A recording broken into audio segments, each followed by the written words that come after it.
Right, let's cast our eyes over the Tasman. Another, as you said, quite interesting test series. It's turned out to be very fascinating and not like anyone would have predicted. But let's tackle the sledging first of all. Where do you stand on this issue? Was it too much? Is there a place for it or not? No, I don't think there's any place for it at all.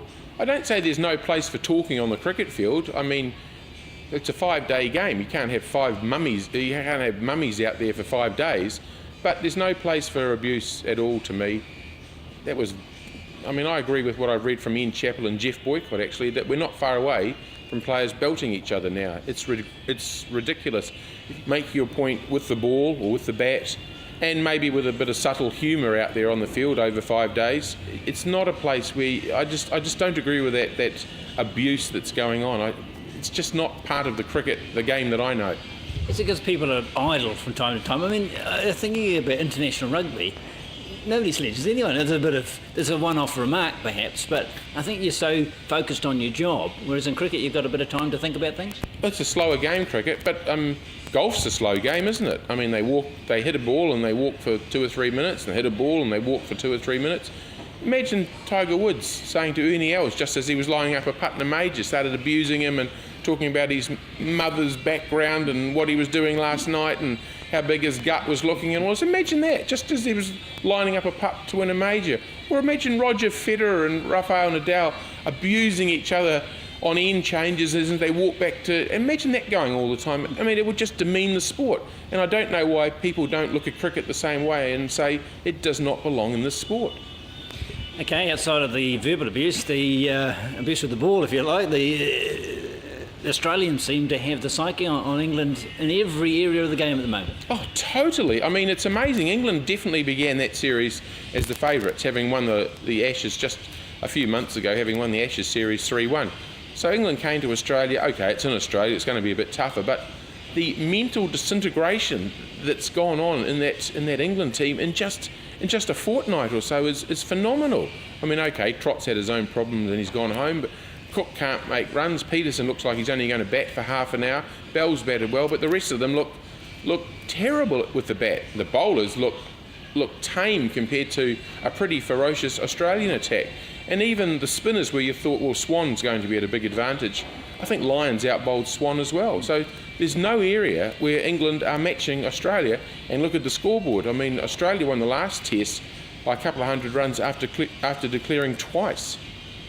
You look at a bowler like Johnson, 12 months ago the opposition would want him in the team for some easy runs. Now they're ducking and diving, trying to avoid him at every cost. It's really amazing. When he's thrown the ball now, there's a murmur around the ground. It's a bit like Thompson or Jeff Thompson he's not like Thompson though, is he? But it's become so. Well, I went and YouTubed a test match from 1974 the other day I watched it. It was an hour and a half of a test match, Thompson and Lilly bowling, and I'm thinking, yeah, Johnson's pretty ferocious. When I compared him with Thompson, I thought Johnson stacked up quite well. The difference is these guys are well kitted out now. I mean, watching those poor Englishmen in 1974, they look naked out there. Just target practice. 2 pads and a cap. That's right. They had 1 thigh pad only, nothing around here, no arm guards, no helmet. The other thigh was bare and was getting hit all the time. I hope they were wearing a box. I can't see England have to win at least 2. They only have to draw the series, of course, but I can't see them where it's going to come from. No, if you drew a graph, the graph's not pointing in the right way. You've got to think it's only going to get worse. All right, the All Black season's finished. They've got this remarkable record, unbeaten. Again, it's hard to compare eras, but you can do no more than win every game. I'll give them credit. This is one of the great All Black teams. I mean, you'd have to think before the season started that their 2 superstars were McCaw and Carter, who both missed a lot of the season, of the international season, and the All Blacks carried on without a hiccup. They're now not only a great team, but they've got such depth that they can absorb injuries or they can be 19 points down and still come back and win. They look like they've got every base covered. I'm warming to Hansen. I mean, I have to be honest, I didn't like him he was quite an attacking person behind the microphones. He was always after the journos. He was grumpy. Since he stepped out of the shadow of Graham Henry, this is a different man. Yeah, he's still him though. I like him. I think he's sort of a caricature of himself. and I think he enjoys playing that role now. You know, he's a funny guy. He's got a lot of sense of humour, but he's not an out there sort of guy. He's his own person, and he says things with humour, but they sound gruff, and you have to listen to it a minute. But I think he's extremely perceptive when you listen to him, and if you have a chat with him, you learn a lot. So this team, its depth is what impressed me, and you take those critical moments against Ireland, particularly, and against England, the guys coming off the bench just shows what a wealth of talent we've got versus other countries. Yeah, we've got a guy like Bowden Barrett, Charles Piatow comes in, and they wouldn't even know him around the world, and he's a sensational player who can break open any game.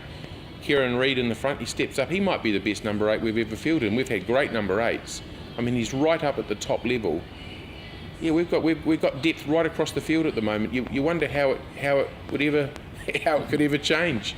I admire what Reid did, no question. I thought Ben Smith a little bit unlucky not to be the player of the year. He played every game for the Highlanders, was a star in a losing team. He played every game for the All Blacks, and he fitted in when they were short at centre. So I don't know what else he could have done. No, Ben Smith was terrific. He was truly terrific. But to me, Reid stamped himself as a once-in-a-generation player. I thought, yeah, Ben Smith was great, but a lot of them were great. But I just thought Kieran Reid was another level again. I'm amazed. There seems to be no area of a number 8's game, whether it's the tight stuff, the hard graft, or the speed, or reading the game. He seems to have it all covered pretty well. I mean, I never thought I'd see a player that I thought was up there with Zinzan Brook. And he doesn't quite have Zinzan's range of skills, but his contribution to a game is immense. And he looks to be a good leader as well, a very able captain when needed. Yeah, he and McCaw, you wouldn't say either of them are great public speakers, but the players respect them and they lead by example, and so they're captains in that mould. Just touch on a couple of other sports. Golf, I really enjoyed the McIlroy-Scott battle out in the Australian Open, the way it finished, the crowds. It was Australian golf hasn't seen that kind of interest for years. No, especially with Scott was trying to win that Australian Open and get the treble, and he led that tournament. He led that tournament for 71 and a half holes. I mean, he shot a 62 in the opening round. So he had a nice, on the 18th, on the last day, when McIlroy had been coming back at him all day and narrowing the gap, but still, Scott led by 1, even after missing some putts. He led going into the last hole, and he put a nice drive in there. It all came down to one wayward shot. And then McIlroy sunk some clutch putts in the 17th and 18th. So it was a real fairy tale. McIlroy's winning his first tournament of the season, and Scott is now not, when you look at the world ranking list, he's not far off number 1. He's closed right up on Tiger.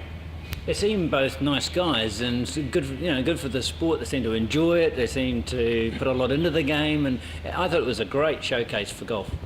Yeah, I mean, just going back to what we were talking about with the sledging, I mean, could McIlroy and Scott have tried any harder or played any tougher than what they did? I mean, is there any need to also get out there and abuse and insult your opponent?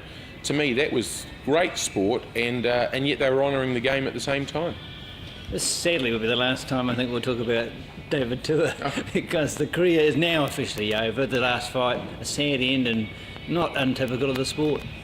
It may not be the last time we talk about him. I think he's talking about going into politics now, Tom. So we may be talking. We don't do politics on this show. We may be talking about our PM one day. Well, it's time he retired. I'm really glad he's retired, and I was just hoping he got through that fight without being damaged too much. I mean, he's made himself very accessible to people. He's a very popular New Zealand sportsman who, even though he had to compete overseas a lot, always came back here and connected with the public. And they love him, and that's great. And you don't need someone like that to be 40 years old, trying to lose 50 kgs and then going into a fight and getting killed. It's the last thing you want to see. So I'm really fingers crossed that he stays retired. And I think he excited New Zealanders about heavyweight boxing, which, the interest has waned over the years. He kept us focused on a sport that, it's one of the great sports, heavyweight boxing, for me. Yeah, it is great. It's pretty diverse these days, though, isn't it? I mean, you wouldn't really know who the world champion is or anything like that. So you just got to take the fight as it comes and enjoy the fight. Don't you just say Klitschko and you're right somewhere? yeah. I don't know. There's so many strands of titles. It's farcical, and I do think it's going more and more towards the professional wrestling.